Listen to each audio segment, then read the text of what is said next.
Dear students, last session में हमने आपको लेसन 10 की व्याख्या समझाई थी।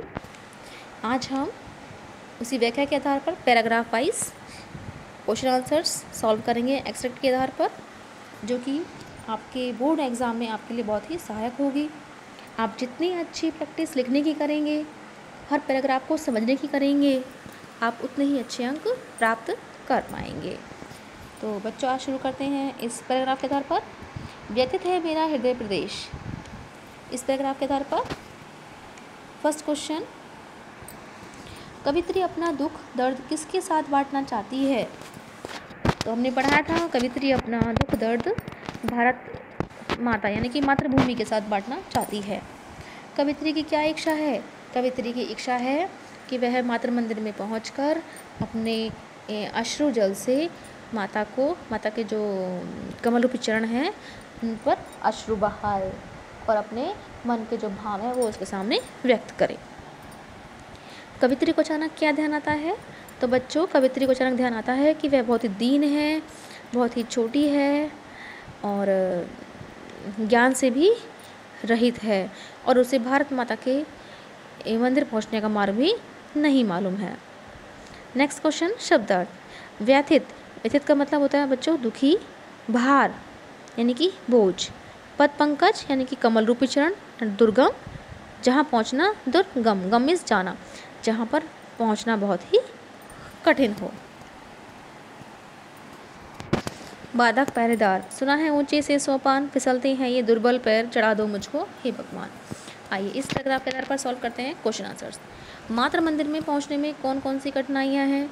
तो बच्चों, मातृ मंदिर के पहुंचने में अनेक कठिनाइयां हैं। मार्ग में अनेक प्रकार के पहरेदार खड़े हैं जो बाधा उपस्थित करते हैं और वहाँ की जो सीढ़ियाँ हैं बहुत ही ऊंची हैं और जहाँ पर चढ़ने पर कवित्री के पैर फिसल रहे हैं। मातृ मंदिर की ओर जाते समय कवित्री भगवान से क्या प्रार्थना करती है? तो कवित्री ईश्वर से प्रार्थना करती है कि हे प्रभु, अब केवल तुम ही मेरी सहायता कर सकते हो और मुझे उन सीढ़ियों तक पहुंचा सकते हो जहां से मेरे पांव फिसलते हैं। वे जगमग जगमग जगी ज्योतियां दिख रही हैं। इसका आशय, ये कवित्री को लगता है कि मातृ मंदिर में जगमग जगमग करने वाले जो दीपक के जो लौ हैं वो अपना प्रकाश बिखेर रहे हैं, ज्योतियां दिखाई दे रही हैं। नेक्स्ट क्वेश्चन, शीघ्रता करो मुझे ले चलो। इस पंक्ति के द्वारा कवित्री क्या कहना चाहती है? इस पंक्ति के द्वारा वह कहना चाहती है कि उसे अपनी मातृभूमि से मिलने की बहुत ही इच्छा है, उसकी इतनी कामना है कि वह बहुत शीघ्र ही अपनी मातृ मंदिर की ओर पहुंच जाए। इसलिए वह भगवान से प्रार्थना करती है कि वह शीघ्रता से उसे पहुंचाने में उसकी मदद करें। पार्ट गए, चलूँ मैं जल्दी से बढ़ चलूँ देख लूँ माँ की प्यारी मूर्ति। आइए, तो चलूँ मैं जल्दी से बढ़ चलूँ, कवित्री ऐसा क्यों करती है? तो कवित्री को लगता है कि मातृ मंदिर में जगमगाते दीपकों की लो अपना प्रकाश बिखेर रही है। वह मातृ मंदिर से आने वाले दिव्य एवं पवित्र संगीत को भी सुनती है, इसलिए वह जल्दी से जल्दी मातृभूमि के चरणों में पहुंच जाना चाहती है। मातृभूमि की मूर्ति की किन किन विशेषताओं की ओर संकेत किया गया है?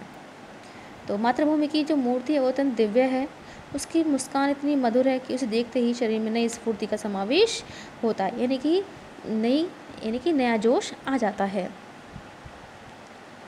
उसे भी आती होगी याद? हाँ, उसे आती होगी याद। इसका भावार्थ क्या है? इसका भावार्थ यह है कि माँ अपने बच्चों को कभी भी नहीं भूलती।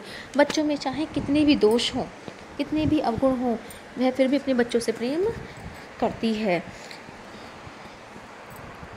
और वह कहती है कि यदि ऐसा नहीं है तो मैं अपनी माँ से रूठ जाऊंगी और उससे प्रार्थना करूंगी। कलेजा माँ का मैं संतान करेगी दोषों पर अभिमान। तो इस पंक्ति को कहने का अर्थ यह है कि बच्चे चाहे कितनी बड़ी से बड़ी गलतियाँ कर दें, माँ उन्हें हमेशा ही माफ़ कर देती है। इसलिए वह कहती है कि वह शीघ्र से शीघ्र मातृ मंदिर में पहुंच जाए। तो बच्चों, आज बस इतना ही। नेक्स्ट सेशन में आपको कराएंगे नेक्स्ट पैराग्राफ।